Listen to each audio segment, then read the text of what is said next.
WWF Light Heavyweight Champion Gilbert, brother, and you're listening to the Cretans Guild Podcast. All right, so did you end up watching my? I'm all self-conscious about this now from our last episode where I got the performance review about all the uhs and the ums. So dude, it was a review from Gary. He doesn't actually work for our organization anymore. Well, that's a good point. Bob found him behind the friggin' Ruth's Chris, trying to score some free grilled mushrooms. And it's like, well, you're not dealing with this new COVID economy very well. So he threw him a bone, and that's where the whole performance review came from. Don't worry, it won't reflect poorly on either one of us. Okay. Well, I mean, how could it? I've heard our show. I'm very self-conscious of the fact that I and a lot, but I mean, honestly, in the grand scheme of things, yeah. Don't have worry you heard about the it. shit we talk about? It's nonsense. Of course I and a lot. This isn't normal conversation for anybody. It doesn't merit broadcasting acumen or a serviceable mid-Atlantic accent for any reason whatsoever. I mean, shit, right now I'm in my pajamas. I could literally do this entire podcast with my balls just flopped out. You could be doing it with your balls flopped out, although I know you're getting delivery here in a bit, so I'm sure you're not. Right, because, pragmatism says otherwise. Anyway, yes, your Holy Grails video. I'm not sure you're not. You're probably not having your balls flopped out. Anyway. Well, just give me I'm going to tuck these back in here. Okay. We're cool. It was getting cold. So I appreciate you commenting on the video with your quest for Gregory Horror Show for the PS2. I had people collude against me. If you saw my video, you saw that one of my holy grails was a Jungle Green N64, and my friend Chris from the Game Dad Show, who was looking for the Steel Battalion, complete in box, which he has since completed as well. Are you shitting me? Worked together to find me this guy. Are you double shitting me? Holy crap. No, and it's fucking gorgeous. It's got there's one little scuff here up near the power button, and that's, if I'm being nitpicky, that's the biggest problem. And you can tell that it's not a remake because there's some wear on the sticker on the back. Dude, but that's fine. It's like a stock Fairlane straight from '57. Yeah, it's stunning, and Just to further belabor that comparison, I'm not going to mind if there's a couple of Bondo spots down near the wheel well. That can be painted over. Exactly. Yeah. So yeah, she and Chris worked together, and first off, they lied to me, both of them. They lied to me and told me that, because Chris messaged me and he's like, "Hey, there's a green N64 at my local used store. Do you want me to have them ship it to you and you can pick it up?" I was like, "Yeah, that sounds great." Yeah. And a minute later, he's like, "Oh, sorry, it's sold already." I was like, "Oh, well, fuck it. That's too bad." Oh, he was toying with you. Dude, the two of them.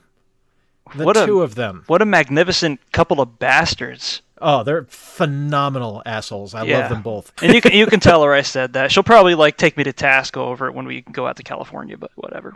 That's okay. Anyway, so all that nonsense out of the way. Welcome to what I believe is 88.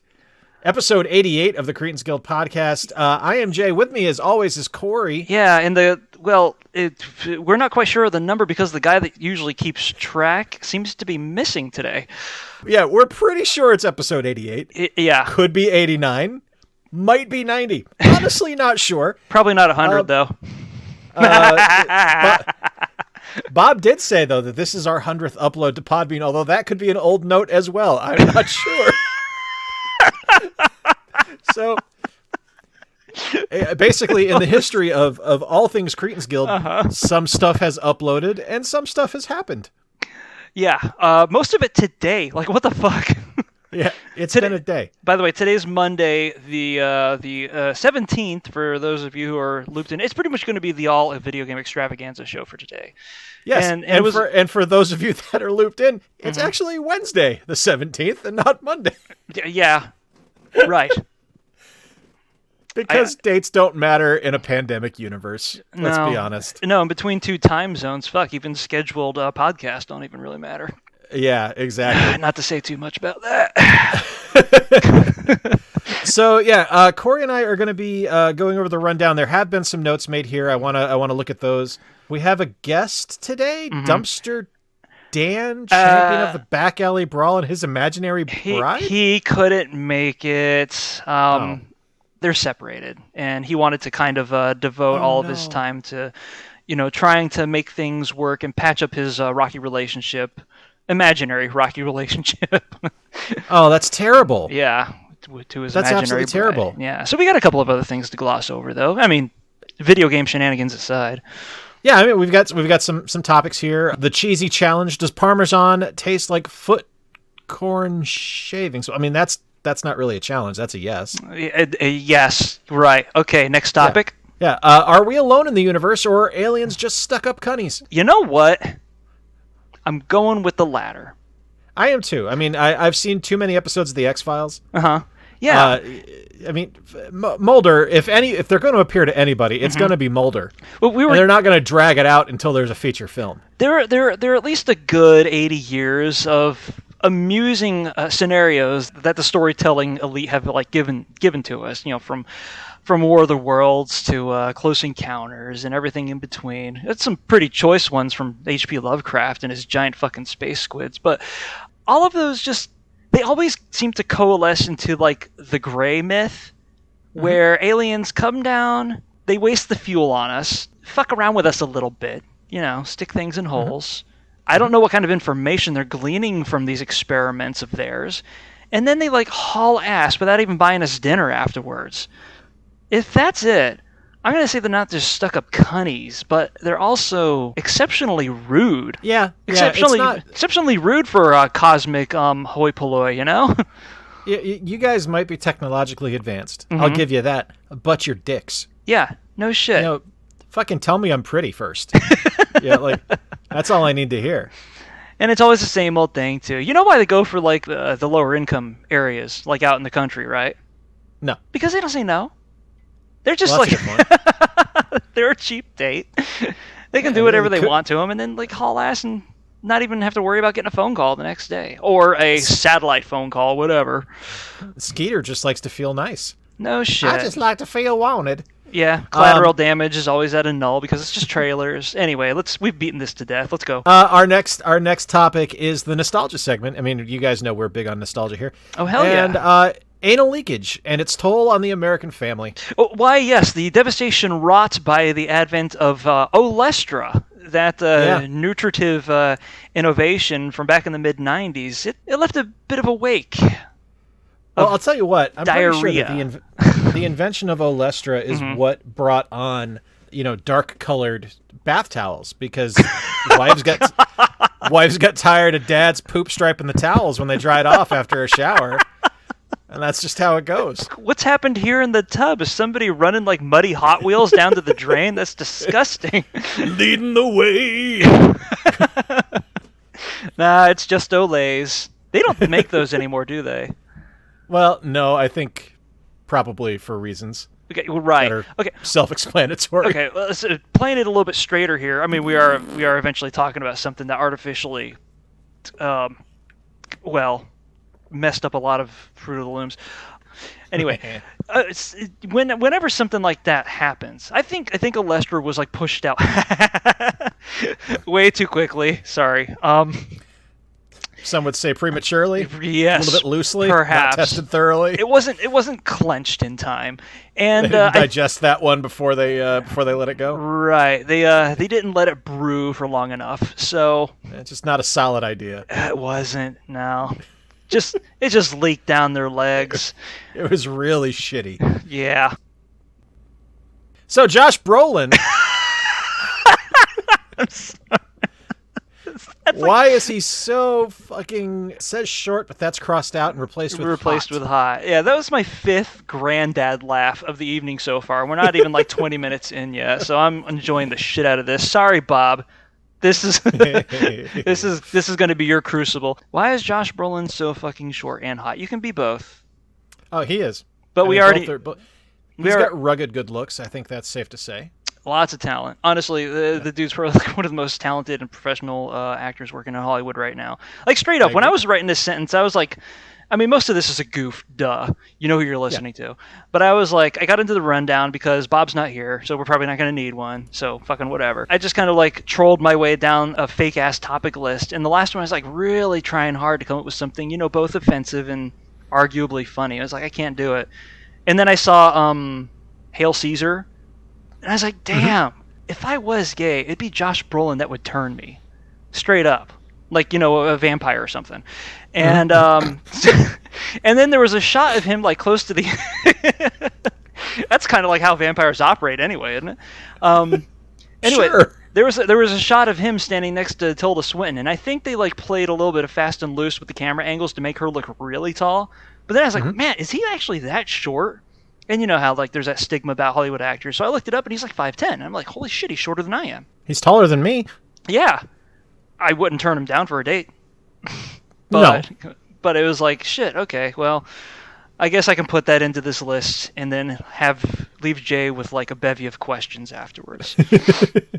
But, you know, here's the thing. You should know by now. No, that's not a question. That's like, I crossed out short and put hot. Yep. Oh, like, that was you. Yeah, there's no question there. That's just like, you know, I acknowledge it. That was you. That's a gorgeous man. I don't care. Very reasonable vandalism there. Well, good on you. Yeah. You've given me two things to think about now, right before going to sleep.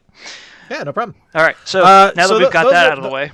Those are the goof topics. Obviously, what we really need to talk about are video games. Holy shit, so much is happening. Like, fucking everything is happening in video games. We're going to have to, like, hop back to the beginning of this week when it was Monday. Today's not Monday. No, okay, all right. Yeah. 3 days ago when it wasn't... Oh, man, Jesus. Okay. All right, so things were happening. Go ahead. Sorry, you lead. Things were happening. Like, shit was going down. And you know, the big stuff that happened this week, obviously, is the Nintendo Direct. Right. It's been over 500 days since we last had one. That's a long wait. It didn't seem like that to me, though. I mean, I know that, like, last year was a whole lot of a bear for, you know, many different reasons. But the Direct to me was not one of them, because the last Direct kind of had an impact. And then there was, like, a bunch of, like, little Directs, which I actually look forward to more than the big ones, because the big ones usually have to do with first and second party stuff. And the last time we got one of those, we got some big Smash reveals. But then, like, was the last one when they announced, like, Hyrule Warriors, or was that, like, way before? Oh no, the last one was when they announced Xenoblade Definitive Edition. Right. Okay. I remember now. Thank you. Yes. So that's September of 2019. Yeah. How much of an impact did it have on me? Right. I know, but I'm just getting them all mixed up. The ones that I look forward to are the indie ones, which we've had plenty of since then. Yeah. Yeah. Those are my personal favorites, and I've actually really enjoyed the partner showcases they've been doing with, like, the bigger second party titles. Yeah. Those are fun. But like, this one definitely had a lot of those second party games in here. But this was definitely a Nintendo with the big dick energy, is what this was. Yeah, just thrusting it right through your monitors. Yeah, and into your faces. So we're gonna run down the Direct, because honestly, I can't remember anything else that happened this week in the world of video games. I can, mostly because there's been, like, a deluge of stuff that I've been buying. I mean, there was the Steam sale earlier. There was a couple of big releases last week. Big releases to me. I don't know about anybody else. But this was kind of like a global thing. And as a matter of fact, I know automatically, like, which one you're going to hop on, like, which headline you're going to grab at first. And it's not going to be the same one I am. That's how much big shit we had to swallow this afternoon. Yeah. So what I'm going to do is I'm just going to run down using the Kotaku summary of everything that happened. We're just going to run down it and just go in order. So the Direct started off with Xenoblade Chronicles 2, which was a little weird because, you know, that game's been out now for 4 years. Yeah. And it's like, all right, are we getting a Xenoblade Chronicles 2 2? Because that's weird. 2 at a ratio of 2, not 4, by the way. Yeah, exactly. Yeah. But no, it was not Xenoblade. Oh, excuse me. It was not Xenoblade Chronicles 2. What'd you have? It was what's her name? Pyra and Mithra joining Smash. Joining Smirsh along with Shulk. Well, Shulk is already there. Shulk is already there. Yeah, that's what I'm saying. Yeah, so we now have a representation of 3 characters. in Smash Brothers from Xenoblade, which was pretty cool. I've been playing Xenoblade Definitive Edition. I'm actually enjoying it a lot more than I expected. Because I did not like Xenoblade 2 when I played it. 2, it was the same studio, right? It was the same studio. It just does not feel like the same game. Like I didn't enjoy 2, although I want to go back and play it now that I've replayed 1. Because it just could have been a time and place thing, it not clicking, you know? Yeah, that's true. I actually hadn't played. The weird thing is that like I was looking forward to that when it was called Monado. I think it was like Monado: The End of the World or something like that, because it was the writer of it was the same writer who did the Ivalice Chronicles for Square Enix, in addition to Vagrant Story, which I think is technically part of Ivalice also. Can't quite remember. But yeah, like after he left Square Enix, he went on to do like I think Mad World, and that was all I'd heard of him until Zodiac Age happened. So it was like, oh shit, why am I not on this? And then I saw it, and then something about the visuals to it. The thing about JRPGs is that when you play one to completion, perhaps maybe 16, 17 years ago, it tends to stick in the back of your throat like for a very long time. And if you see anything else that like even kind of resembles it, then it's like, I'll get to it. Yeah. I'm still trying to like cleanse my palate from the last one. Oh yeah, no, that's 100% accurate. I mean, I still haven't played Suikoden 3, 4, or 5 to completion. Oh, really?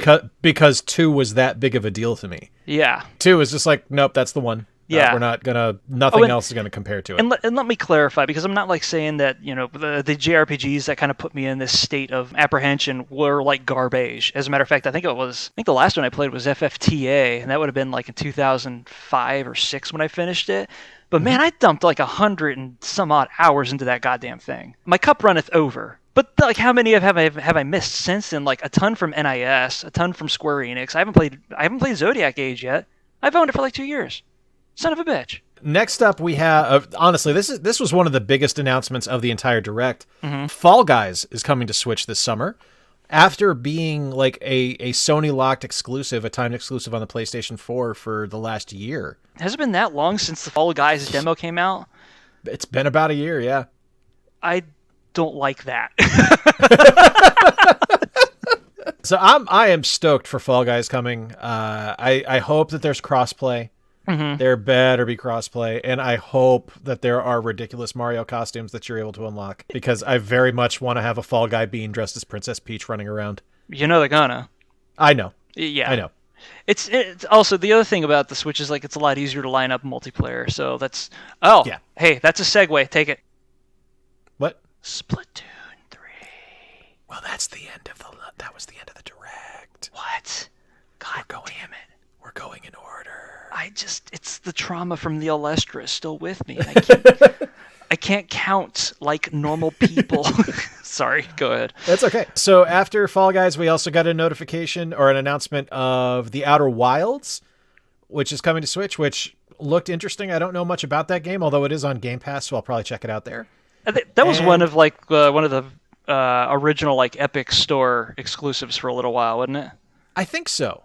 I don't know enough about it. Like, I've seen it like, hey, here's The Outer Wilds. I'm like, yeah, but I want to play The Outer Worlds. Yeah. Because so many people got burned when those two dropped in the same year too. That was funny. Yeah. But I'll check. It looked interesting. Like, you have 22 minutes to not let the sun blow up, basically, and it just keeps recycling time, which is like, okay, you got me hooked. That sounds interesting.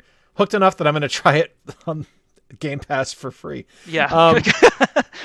Well, nothing ventured, nothing lost, I guess. Yeah, exactly. Right.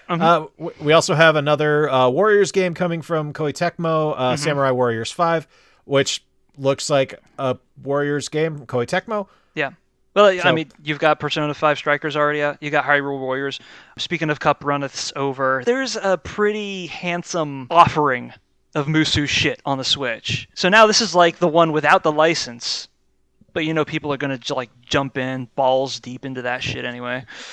Yeah, I have Fire Emblem Warriors, Hyrule Warriors, Age of Calamity, and I've got Persona 5 Strikers coming in a couple weeks. I'm good. Samurai Warriors, I bet, is going to be a very fine game for people that like that series, and I'm just gonna nod and go, Have fun, kids. For people that hate the fucking B button, yes, Yeah. it is.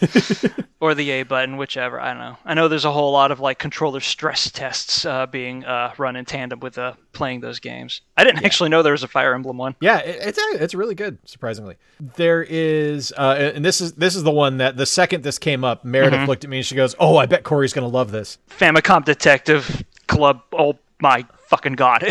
Yeah. How did she know? She didn't like. I didn't actually tell. Stop. Hold on a second. Trying to get my neurons in a row here. Okay. This was kind of like one of my, speaking of Holy Grails. It wasn't a Holy Grail because like for a long time I'd been wanting to emulate this, and there had been a ton of attempts at translating it for the emulation community. And in the last, I want to say maybe the 2-3 years or so, an official patch was dropped for just the first one. I hadn't seen anything about the second one. To be honest, I kind of forgot that a second one existed. I just knew that there was a series of them, and the first one was the one that I wanted to dive headfirst into as soon as I could. But I was like, I saw the patch.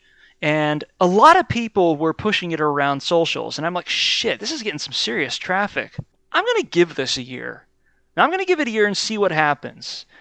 Because the last time it did something like this happened, we got Earthbound Zero that dropped for the Wii U, if you remember that, right? Now, that wasn't a year later. That was 12. Still, I wanted to see I wanted to see what would happen with so many people with this supposedly niche topic becoming such a vortex of conversation. And I was like, okay, you know what? I think something's happening here. But if it doesn't, I'll run the clock out. I've got plenty of other shit to keep me occupied because, yay, video games. We'll see what happens. And then it dropped today, and I was like, and then they went, oh, hold on a second. Uppercut. What the fuck? And here's the coolest thing about this. It's being done by Mages, who is kind of like a really well-tested mass-market visual novel developer, which is why it looks like stem to stern fucking clean as hell. That gave me the vapors for a little bit today. Yeah, so how Meredith knew, like she didn't know that you were going to want to play those. She just saw them come up and she goes, "Oh, Corey would like those games. I bet he's going to be excited about that."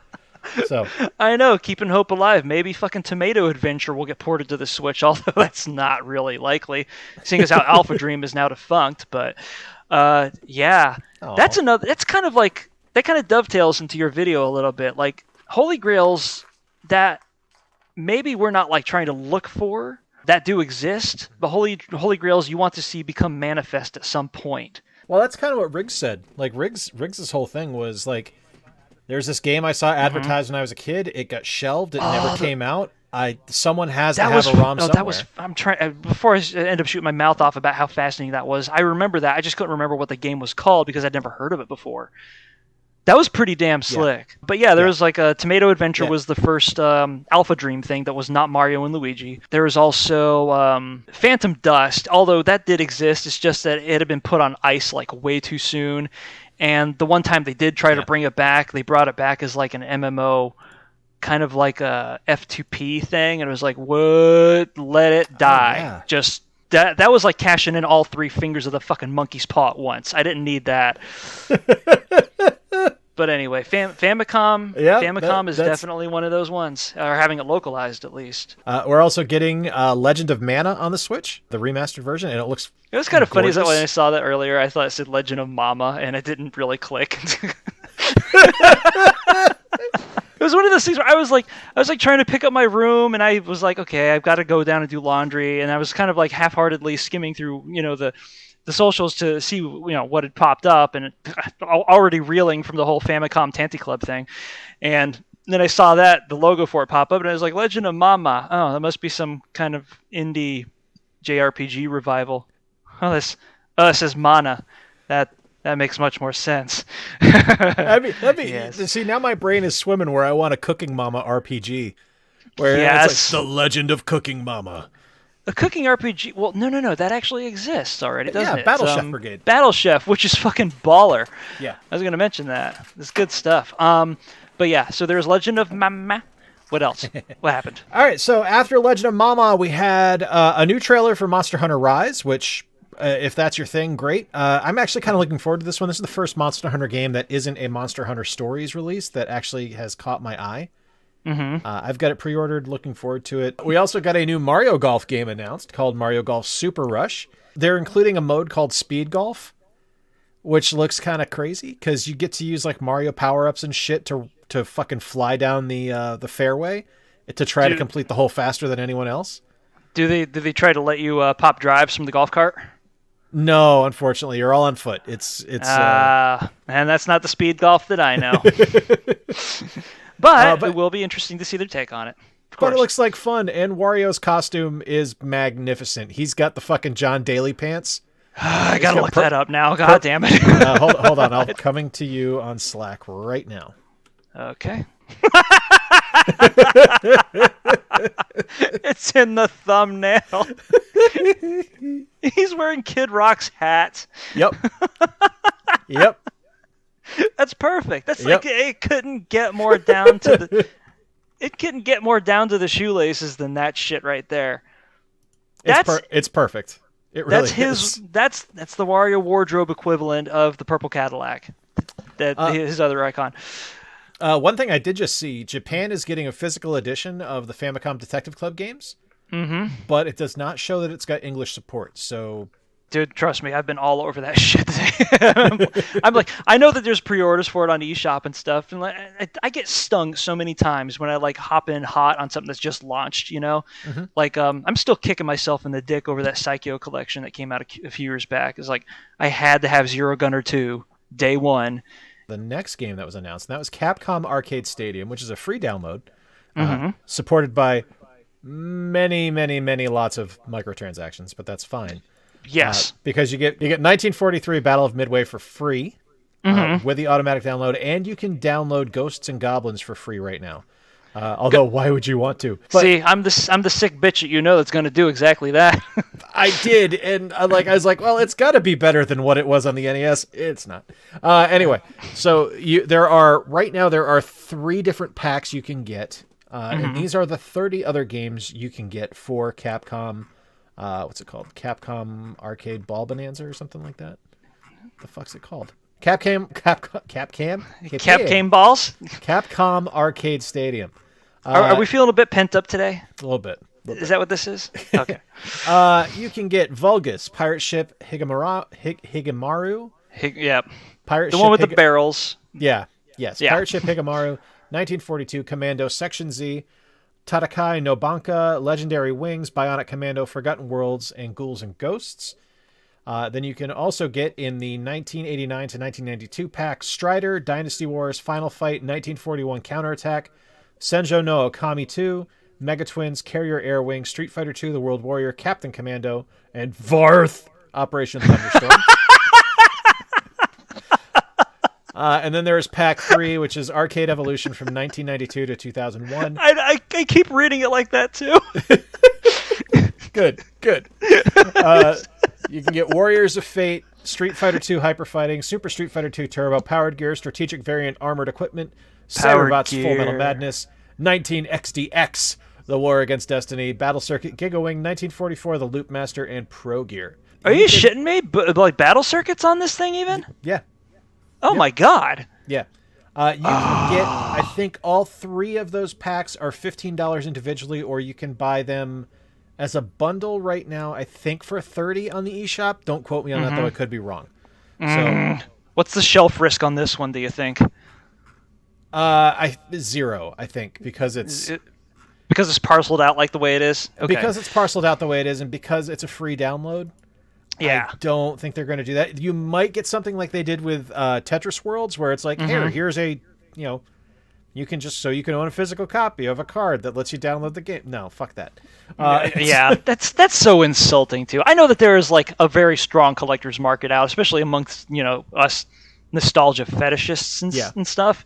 But when you put a card, when did this happen? I know I've got a game that was like this, that essentially acts as like a license for you to own it, and I didn't know that because I didn't know that they still did this because I got kind of used to that sort of economy with the PS4. Yeah. Yep. And honestly, if the Switch wanted to make good with a huge section of its customers that feel kind of slightly jilted about this, I think that like a lot of physical games ought to buy you a license for a digital download.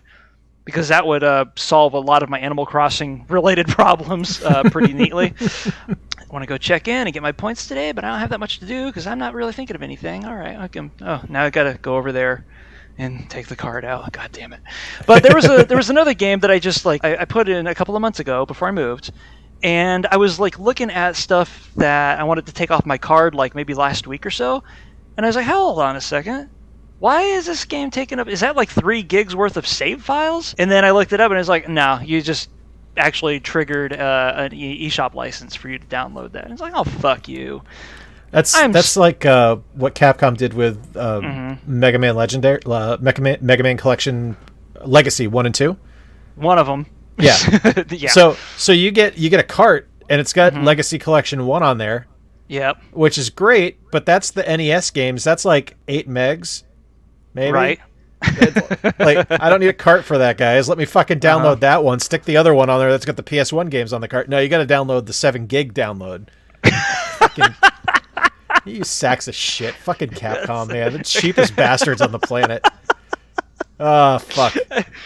Not to show your hand too much, but it's just Capcom, man. I swear they get off of this. They really do. They do. If you went over, if you visited Capcom HQ and you were allowed to meet one of the executive producers or one of the longtime head honchos there, the first thing the guy would say to you is, "My tastes are most unconventional," and then he'll show you a wall of canceled Capcom projects. And a lot of its weird market moves that it's done, have this thing that you just described. It's oh, there's an entire room devoted to Mega Man Battle Network, you bastard. I would go to Capcom HQ, and they would be very welcoming. They'd be very cordial. They'd be so happy to have me there. I'd be like, Jay, what is your favorite Capcom game of all time? I'd be like, oh, it's Mega Man 2. I love Mega Man 2. It is my number 1 NES game. It is probably my favorite game of all time.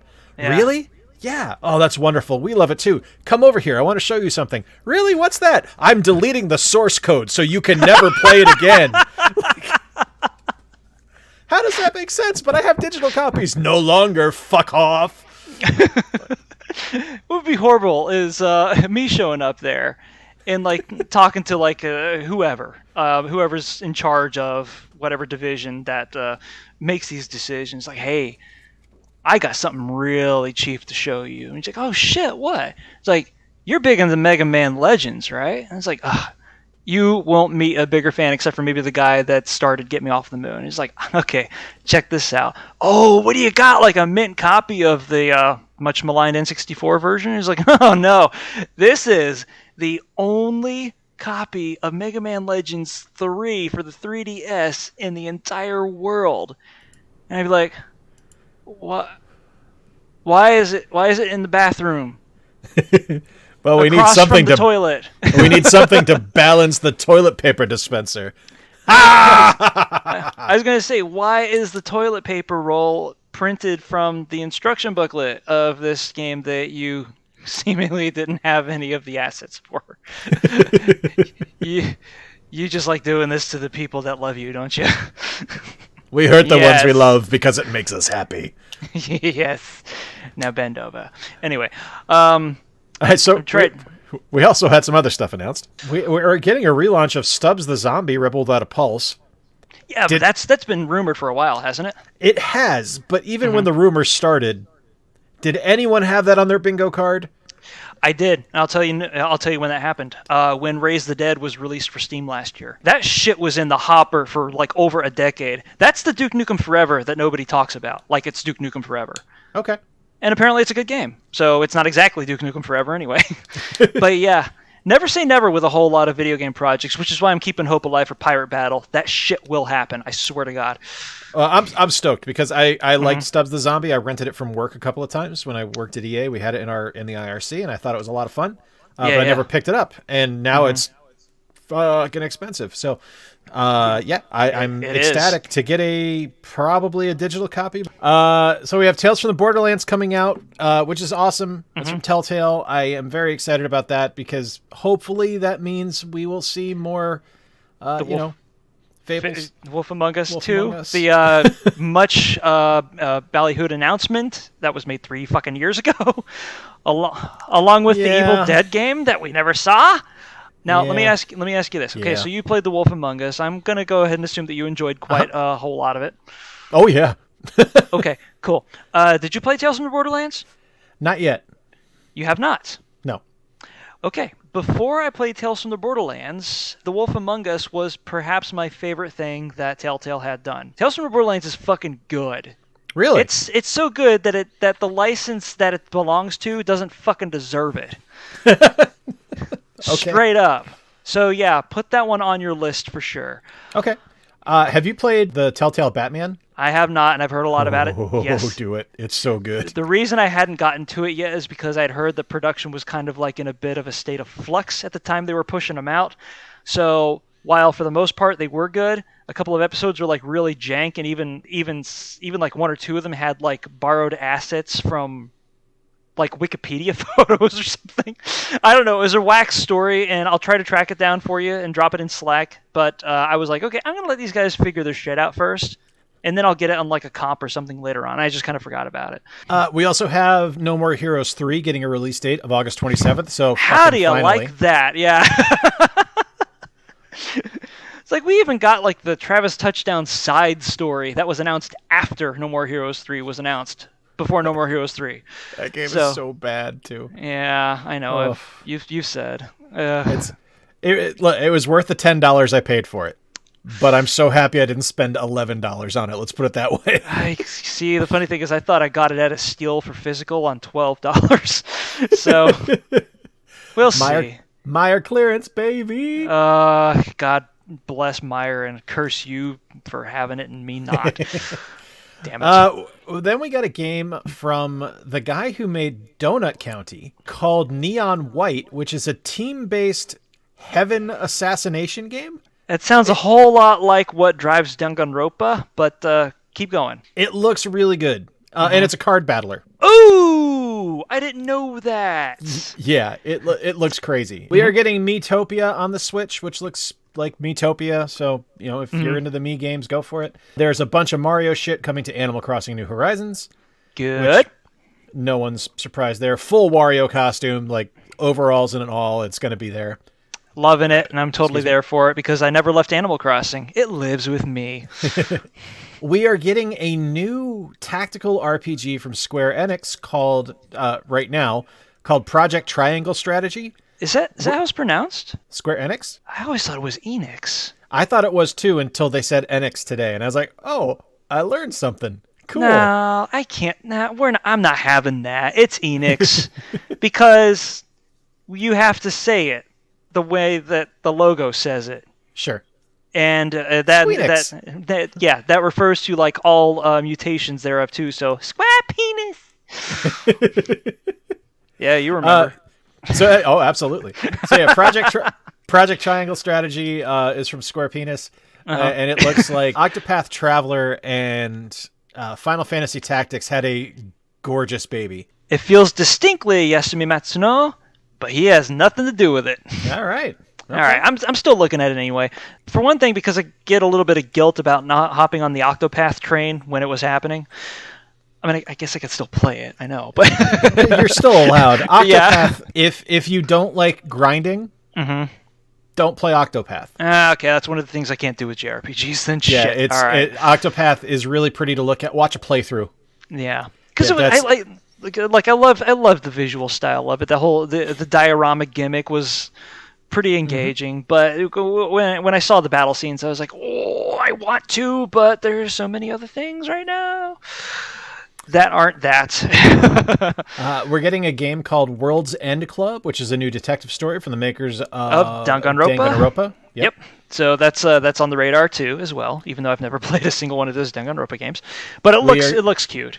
We are getting a Switch release of the Ninja Gaiden trilogy from the Xbox 360 generation. Y'all enjoy that. I'm good. If you, I don't care. Right. It's like, hey, like when they saw it, it's like, oh look, it's Ryu Hayabusa. Cool. I can wait for the next announcement now. That's fucked up. It's like Yaiba's not part of that package. Y'all can have it. I'm totally cool with that. We are getting Hyrule Warriors Age of Calamity DLC. Skyward Sword is getting released on the Switch as an HD remaster with with an option to play without motion controls. You hear that? You know what that noise is? The drizzling shits, the Olestra from earlier. Yeah, that's Nintendo's Olestra moment with remaking fucking Skyward Sword. Anyway. Well, I'm gonna try it because I've never played it, and yeah, that's about it. Like I'll play it. Where are you on Zelda games for the most part? Remind me. How do you mean? Okay, I'm going to go ahead and guess that you like most of them. Are there any outings in the franchise? Don't say Spirit Tracks. Are there any outings in the franchise that you can't really gel with? You can say Spirit Tracks. And I can't say Spirit Tracks. You could say Spirit Tracks because I know you. Spirit Tracks, I fucking hated that game. God, that hurts me so much. I did not like that game at all. Wait, hold on a second. Let's see if we can push the pain in a little bit further. Did you like Phantom Hourglass? I haven't played Phantom Hourglass. I don't know. Okay. All right. I feel a little bit better now. Yeah. Spirit Tracks just no. It's not right. Okay. So next to Spirit Tracks, was there anything else that didn't really do it for you? Honestly, Ocarina of Time. It kind of. It's because it was like when a video game does too much. We probably talked about this before. Not to beat a dead horse or anything, but when something is like so fundamentally progressive when it comes to a game design that pretty much 80% of the industry like mirrors it after its genesis, it kind of comes out at a degrading value from go. It's like driving a car off the lot. It's like you see this amazing piece of hardware and you're like, oh man, I am all about this. Without you, as much as you enjoyed driving that car for the first year, it was not gonna upsell at all. So I think that's what a lot of Ocarina of Time does. I'm the same way. I can still play Majora's Mask because the story came with it. Oh, Majora's Mask is fantastic. Yeah, because it's engaging. Yeah. Well, Ocarina of Time is not engaging. It has that very basic Link.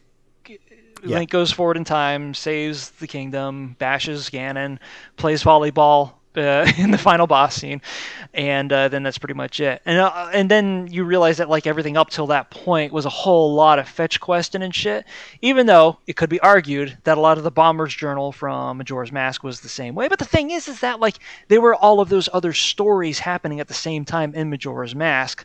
Plus, maybe there's a bit of bias because you got the overworld theme back, and it's, that's good to get the pulse going. But the thing about everything about Ocarina of Time was just so fundamental. It was so basic that at the time we couldn't really see how basic it was because the industry hadn't caught up yet. I'll give you that one. Still a great game, but I can't really play it nowadays because of what it did. Yeah, I don't want to take anything away from it. I don't want to imply that it's not a good game. It's a fantastic game. It just doesn't connect for me. It doesn't land. Skyward Sword was the basicest of post-Ocarina Zeldas, but with a lot of fidgety fucking Wiimote shit tacked onto it. I played it for a little while because I was like saving up for a Switch, and I'm like, I'm going to get into it with Breath of the Wild. And that was like my hype game for it. And it was actually like making me anti-hype for Breath of the Wild. So after about 2 weeks of like trying to force myself to like it, I'm like, you know what? I've had it with this fucking bird. I don't really care.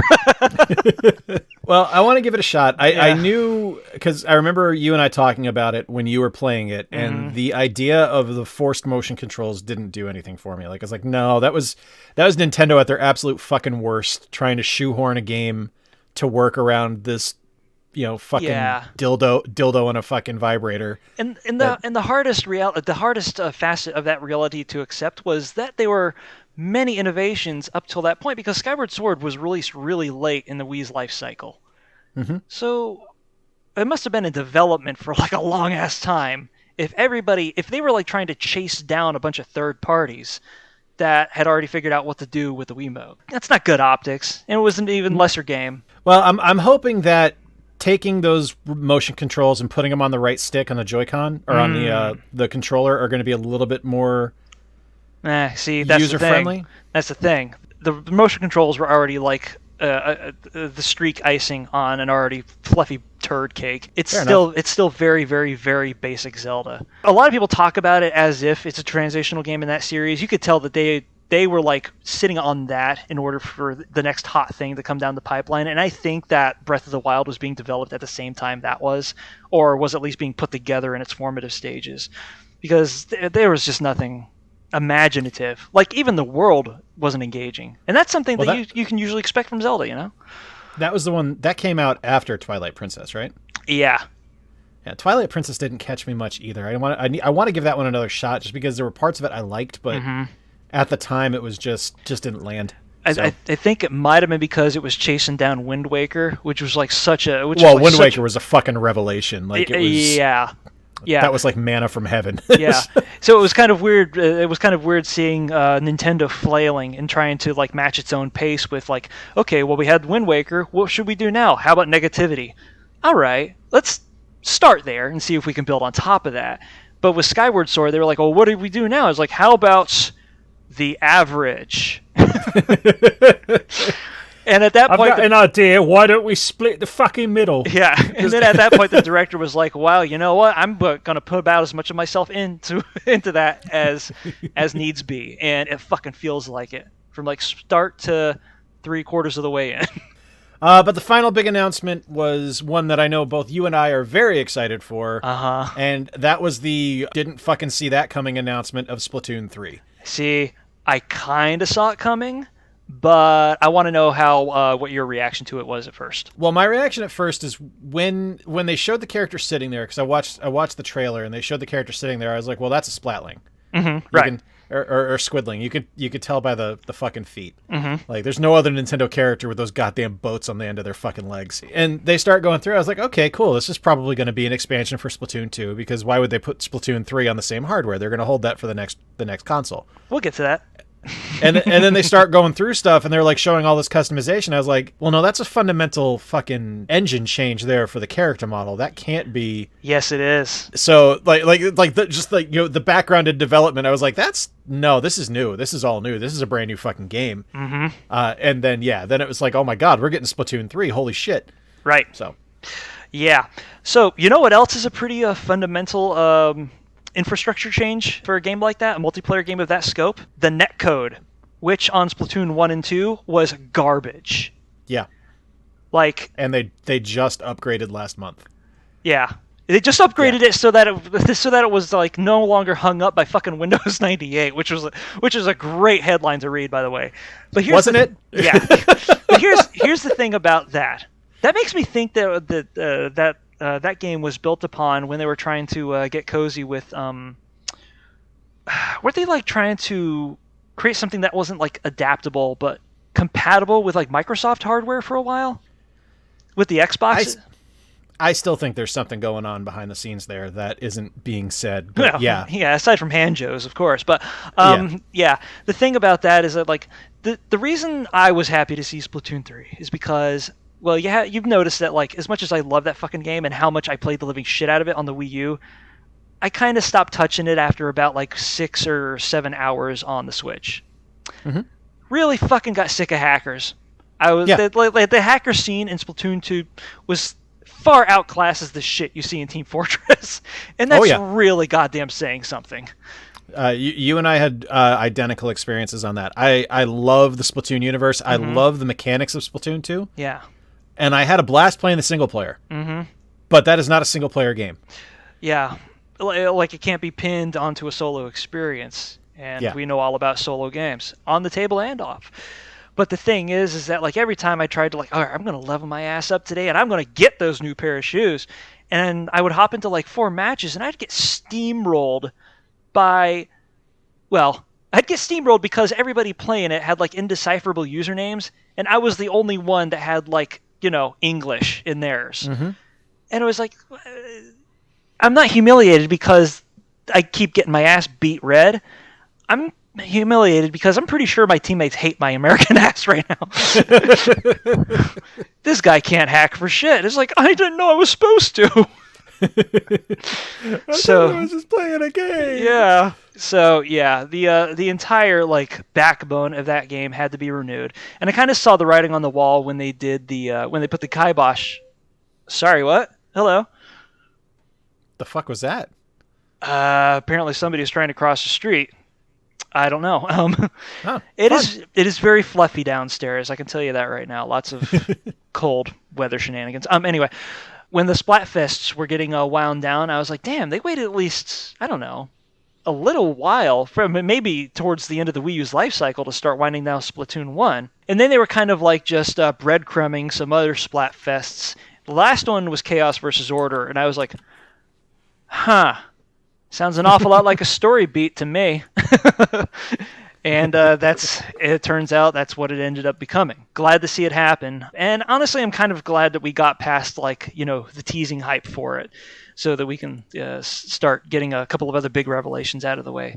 Yeah, I mean, it's not coming out till 2022. Mm-hmm. So that also, hey, what a surprise. Nintendo lied about, we're only going to talk about stuff coming out the first half of 2021. They fucking blew that in like the first 3 minutes of the Direct. But Yeah. But hey, it's Nintendo. That's okay. We forgive them. Knowing when to hold them and knowing when to fold them sometimes means that you're going to throw your cards at the other players and steal all the chips. I was surprised to not see anything Metroid Prime 4, Bayonetta 3, or Breath of the Wild 2. I mean, there was a Breath of the Wild 2 announcement. There was a Breath of the Wild 2 announcement that there was no announcement. Right. So it was of course. Okay, thanks, guys. Just in case y'all forgot, Yeah. we're still doing this. Game's coming, not talking about it. Bayonetta 3 was a bit of a surprise, though. Yeah, I hope we see something soon. Like, it's kind of getting ridiculous now. Like, that got teased at the Game Awards in 2018. Yeah. Mm-hmm. It's 3 years now, guys. Come on. It would be, what I kind of want to see. Just the little evil part of me wants No More Heroes 3 to kind of make a reference to that somehow. Oh, I'm sure they will. Yeah. They will. There'll be some kind of meta reference to it. And Suda 5-1, yeah, like you said, he's good with the metas. He's also got, some attitude. And so does the director of Bayonetta. Yeah, exactly. Honestly, that could be fucking delicious.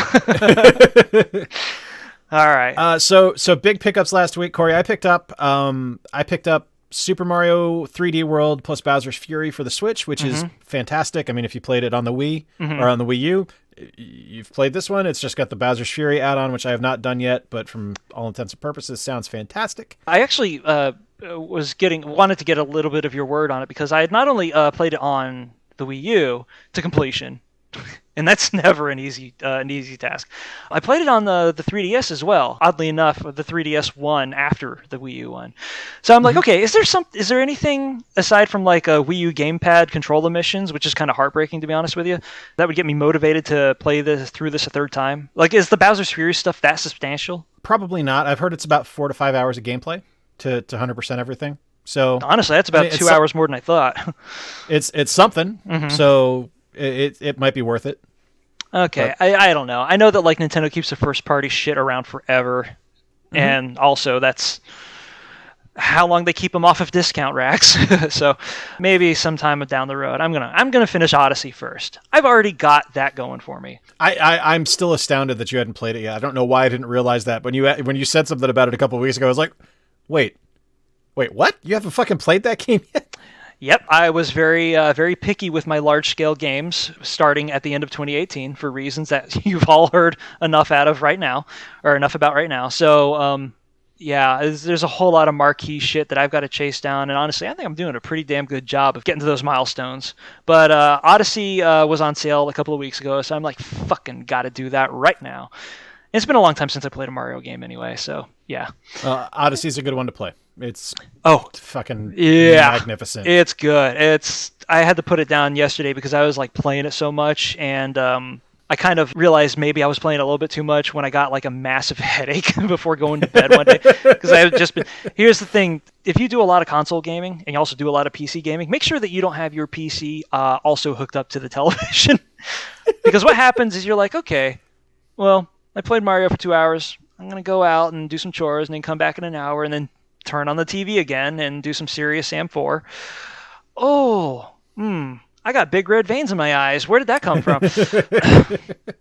So yeah, it was a Steam sale last week. I kind of took it easy. There's a ritual people that are friends with me on Steam kind of notice me getting into, is that whenever there's a big sale, a whole shitload of text will show up on your activity feed. Oh, I guess Corey bought some games. Yeah.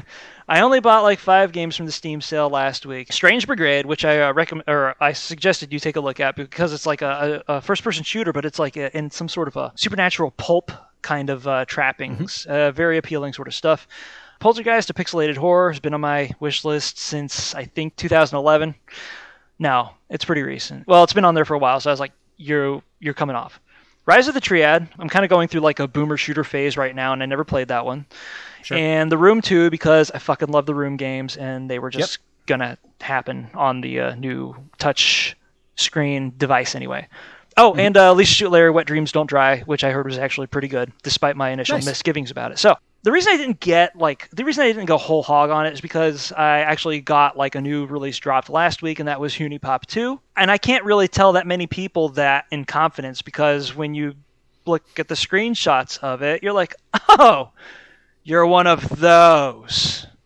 And it's like, no. I mean, yeah, but in this case, not so much. For one thing, only being familiar with that kind of with those kinds of visual novels, it gave me like an in for reading up on this, and it was like, okay, since I've already been more or less inoculated to this sort of like dishonorable smut, I won't really lose any character over it, so we're good. As it turns out, I bought like the first Hunipop on a Steam sale maybe a couple of years ago, like 3-4 years ago. So I played it for the first time last summer when I was looking for something to kind of like fill the minutes with. And it had the goddamn audacity to be good. Fuck you, Hunipop. I didn't ask for this. I just wanted a couple of like cheap giggles and, you know, a diminished sense of self afterwards. And you had to be like one of the most innovative puzzle games that I've played easily, or match 3 puzzle games I played easily in like the last, I don't know, shit. When's the last time you played a tile matcher that like fucking blew your mind? That a long fucking time ago. Maybe Puzzle League from the DS or something like that. Maybe. Yeah, maybe. and that's riding like strong off of a legacy of at least 20 years, you know. This was good shit. Here's what the basic gist of it is. You're trying to get laid. It's Arrow gay, except it was developed by a Western dev, so not technically whatever. And the reason that the way that this manifests is that you have to, you know, be really good at matching tiles. Just in the narrative, it works. Sure. I know. I'm having to do like a hard sell on this thing to begin with. The thing is that like you're not pushed for time at all. You're given 20 moves in order to pull off what needs to be pulled off during those segments, and the game really pushes you to try to like set up long chains, because if you can't like chain up stuff in under the limited amount of moves that you're making, then you're not moving forward at all. So it's like, son of a bitch. Okay. All right, you got me. In addition to that, outside of the game in the meta, you know, when you're talking to people, you can also like buy gifts and souvenirs and stuff in order to like shore up your stats or basically manipulate the board in your favor. And all of this is within the context of this absolutely ludicrous Arrowgay visual novel setting that you come to realize is not really the modus for this entire game, but to set up how the game eventually ends up playing out. Now, you're not going to be playing this shit on the bus or in front of family or mixed company or anything like that. It still has a whole lot of that, you know, smut in it. But beyond that, it was really good writing. It was like somebody took like the cheapest, shittiest looking Arrowgay you've ever seen and then Mel Brooks'd it. The VO was like hilarious. Like I kind of caught myself at how much I was laughing out loud at this game throughout me playing it. And it just impressed me on so many other fronts than that I was expecting, that by the time I was done with it, I was just like, shit, if they make another one, I'm going to have to get it. Because I legitimately enjoyed this, not in spite of myself, but because it was genuinely fucking good. Now, the downside to this is that a whole lot of people are going to be missing out on a game like this because of the subject matter. You know, even if it's framed squarely within, you know, media critical satire or anything, it's not even media critical, it's media celebratory. But you know what kind of person's going to get the most out of this. It's like, okay, all of a sudden I understand where people that like get on their high horse about like censoring a game or like dampening some of the edgier parts of a game come from, because all of a sudden there's a whole audience out there that's not going to be able to experience it, and that fucking sucks. Now, granted, you can get like a censorship patch or something so that you're not seeing a lot of the like harder stuff. It's like that attitude is baked into the game. You're not going to be able to bypass any of the fundamental bits of it. Sure. So, okay, I got the second game. Like on day and date, I was like, fuck it, I'm down immediately. And it's better than the fucking first game. And the thing about the first game that I was at least able to, like take a wash on was that like I played it after it was FOMO, 3 years after the fact. Now I'm going to be spending like the next 6 years of this until like the next thing from the studio comes out. And it's like, what's my favorite puzzle game? I'd love to tell you about it, but I can't. So we're just going to go up to Critter Crunch. Which is also enjoyable. Thank you for picking that up for me, by the way. I appreciate that. Yeah. So we were talking about Cappy games for some reason, and that's why you got that. You already had Clash of Heroes too, so that's a pretty good chaser for, or that's a pretty good 1-2 punch of a really like top shelf puzzle action. So I know you can't play this in your home. I understand. And I'm not even sure you'd be able to, even if you didn't have a kid or anything. But it's those other two were more than acceptable substitutes for it. All right, well, I think that's going to wrap this episode up. The first of our Sans Bob episodes. Bob, who is locked down in the NBA G League bubble at Disney's Wide World of Sports complex in sunny Orlando, Florida. Honestly, he's making pro velocity, and I can't hold that against him. It's just he's doing that and editing still. It's it's understandable that he's taken a couple of days. yeah, and he'll be doing that for at least 30 days. I'm hoping this turns into a permanent gig for him. That would be amazing. That would be amazing. So, go into the close now. So, thank you for listening. Listen to the Cretans Guild podcast can be found on Podbean, Spotify, Apple Podcasts, Tout, iHeartRadio, and you can find our socials under Cretans Guild, one word, on Twitter, Instagram, and Discord. Follow me on that shit. You can follow me on YouTube. Search for Square Pegs. I am not the 1980s sitcom. I am the video game channel. And you can look for Skipper Bob's Breakdowns on YouTube as well to follow Bob's Disney and Orlando lifestyle vlog. You can help support us on Patreon. And we have merch on the tpublic.com site that features the art of Tom Solo. Once again, just search Cretans Guild. We are part of the... Hey, Christ. Yes? Skibbity bibbity bibbity bop. I ain't got nobody.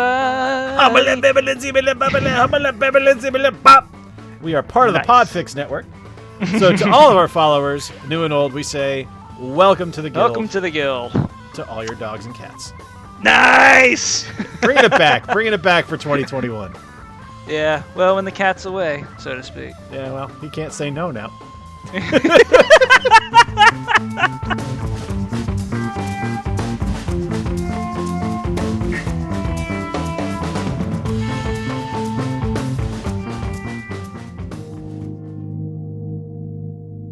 This was a podcast of the PODFIX Network. You can check out more shows like it at podfixnetwork.com.